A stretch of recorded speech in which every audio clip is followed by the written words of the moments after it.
ಕಿರುತೆರೆಯ ನಾಗಿಣಿ ಎಂದೇ ಫೇಮಸ್ ಆಗಿರುವ ದೀಪಿಕಾ ದಾಸ್ ಇತ್ತೀಚೆಗಷ್ಟೇ ಹುಟ್ಟುಹಬ್ಬದ ಸಂಭ್ರಮದಲ್ಲಿದ್ದರು. ಸೂಪರ್ ನ್ಯಾಚುರಲ್ ಧಾರಾವಾಹಿ ನಾಗಿಣಿಯಲ್ಲಿ ಇಚ್ಛಾಧಾರಿ ನಾಗಿಣಿ ಅಮೃತಳಾಗಿ ನಟಿಸಿದ್ದ ದೀಪಿಕಾ ದಾಸ್ಗೆ ಹುಟ್ಟುಹಬ್ಬದ ಸಂಭ್ರಮವಿತ್ತು. ಹಿರಿತೆರೆಯ ಮೂಲಕ ನಟನಾ ಕ್ಷೇತ್ರಕ್ಕೆ ಪರಿಚಿತರಾದ ದೀಪಿಕಾ ದಾಸ್ ಜನಪ್ರಿಯತೆ ಗಿಟ್ಟಿಸಿಕೊಂಡಿದ್ದು ಕಿರುತೆರೆಯ ಮೂಲಕ. ಹೀಗಿರುವಾಗ ಈಕೆಗೆ ಶುಭಾಶಯಗಳ ಮಹಾಪೂರವೇ ಹರಿದು ಬರುತ್ತಿದೆ. ತಮ್ಮ ಹುಟ್ಟುಹಬ್ಬದ ದಿನದಂದು ಮುದ್ದಾದ ಫೋಟೋವೊಂದನ್ನ ಇನ್ಸ್ಟಾಗ್ರಾಂನಲ್ಲಿ ದೀಪಿಕಾ ದಾಸ್ ಹಂಚಿಕೊಂಡಿದ್ದಾರೆ. ಬಿಳಿ ಬಣ್ಣದ ಹೂಗಳ ಚಿತ್ತಾರವನ್ನ ಒಳಗೊಂಡಿರುವ ಡ್ರೆಸ್ ಧರಿಸಿರುವ ದೀಪಿಕಾ ದಾಸ್ ಕೈಯಲ್ಲಿ ಒಂದು ಗುಲಾಬಿಯ ಬೊಕ್ಕೆಯನ್ನ ಹಿಡಿದಿದ್ದಾರೆ. ಮಗದೊಂದು ಕೈಯಲ್ಲಿ ಕಪ್ ಕೇಕ್ ಅನ್ನ ಹಿಡಿದಿರುವ ಆಕೆ ಕಣ್ಣು ಮುಚ್ಚಿಕೊಂಡೇ ಫೋಟೋಗೆ ಪೋಸ್ ನೀಡಿದ್ದಾರೆ. ಇದರಲ್ಲಿ ಆಕೆಯ ಮುದ್ದಿನ ನಾಯಿ ಮರಿಯೂ ಇದೆ. ಈ ಫೋಟೋದ ಜೊತೆಗೆ ಕ್ಯಾಪ್ಷನ್ ಒಂದನ್ನ ಹಾಕಿರುವ ದೀಪಿಕಾ ಗೂಗಲ್ಗೆ ತರಾಟೆ ತೆಗೆದುಕೊಂಡಿದ್ದಾರೆ. ಅರೆ, ಬರ್ಡೇ ದಿನ ಅದ್ಯಾಕೆ ಈ ಬೆಳಗ್ಗೆ ಗೂಗಲ್ಗೆ ತರಾಟೆ ತೆಗೆದುಕೊಂಡರು ಎಂದು ಆಲೋಚಿಸುತ್ತಿದ್ದಾರಾ? ಅದಕ್ಕೆ ಬಹುಮುಖ್ಯವಾದ ಕಾರಣವೂ ಇದೆ. ಅಂದಹಾಗೆ ಗೂಗಲ್ ದೀಪಿಕಾ ದಾಸ್ ಬರ್ಡೇ ದಿನಾಂಕವನ್ನ ತಪ್ಪಾಗಿ ನೀಡಿದೆ.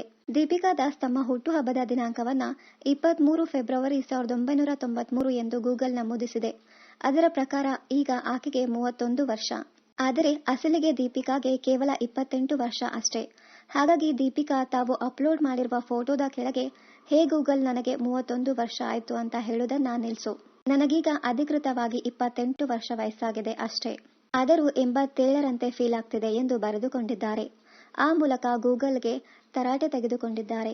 ಇದರ ಜೊತೆಗೆ ಥ್ಯಾಂಕ್ಸ್ ಯೂನಿವರ್ಸ್, ನನ್ನ ಬದುಕಿನಲ್ಲಿ ಘಟಿಸಿರುವಂತಹ ಎಲ್ಲಾ ವಿಚಾರಗಳಿಗೆ ಥ್ಯಾಂಕ್ಸ್.